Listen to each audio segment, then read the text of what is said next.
Salam Itinews.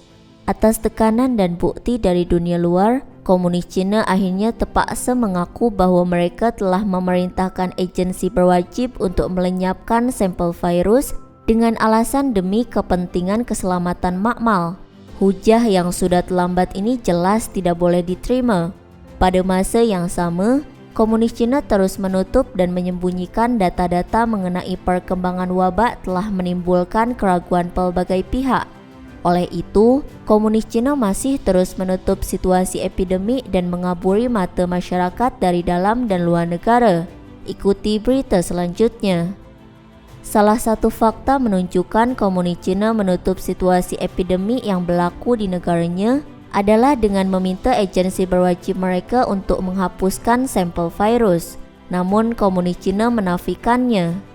Sehingga 15 Mei 2020, di bawah tekanan antarabangsa dan bukti yang kuat, Liu Tengfang, Ketua Jawatan Kuasa Kesihatan Kebangsaan Cina, baru saja mengakui buat pertama kalinya bahwa Jawatan Kuasa Kesihatan Kebangsaan mengeluarkan dokumen yang relevan mengenai penghapusan sampel virus pada 3 Januari 2020 dengan alasan bahwa perintah itu telah dikeluarkan berdasarkan pertimbangan kepentingan keselamatan ahli biologi makmal.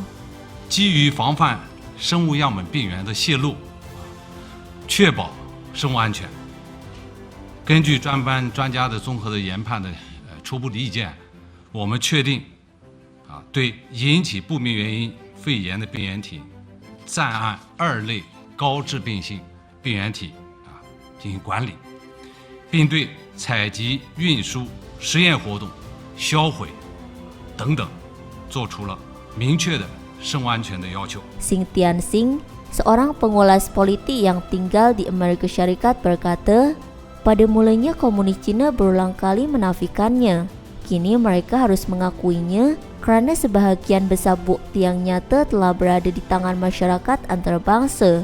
Mereka tiada pilihan selain perlu mengakuinya. Pada ketika ini, mereka mula berdolak dalih.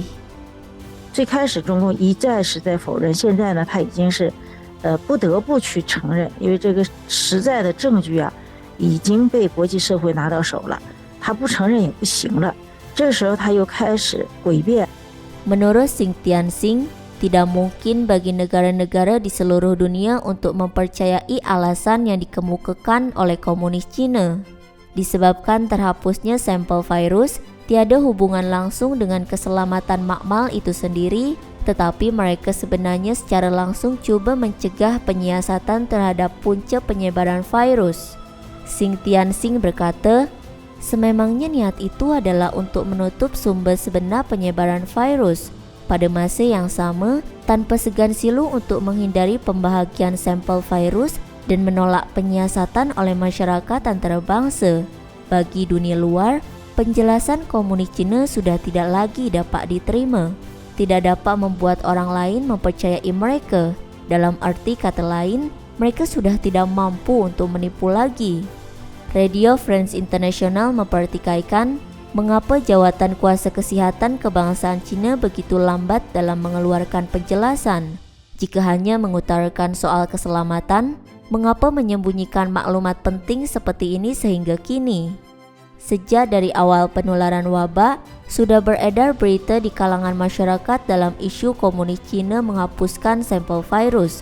Bahkan media Caixin pada bulan Februari telah mendedahkan bahwa Jawatan Kuasa Kesihatan Kebangsaan Cawangan Wilayah Hubei pada 1 Januari dan 3 Januari tahun ini telah mengarahkan makmal P4 Wuhan dan agensi berkaitan untuk menghapuskan sampel virus. Arahan juga melarang sama ada agensi maupun individu untuk menerbitkan apa-apa makalah atau data yang relevan kepada pihak luar.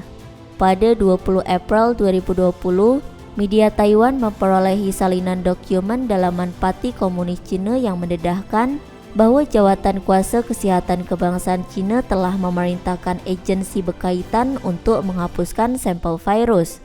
Pada 1 Mei, media luar negara mendedahkan bahwa Pakatan Perisikan 5 Mata yang dibentuk oleh agensi perisikan Amerika Syarikat, Kanada, Britain, Australia dan New Zealand mengutuk keras tindakan komunis Cina menghapuskan sampel virus.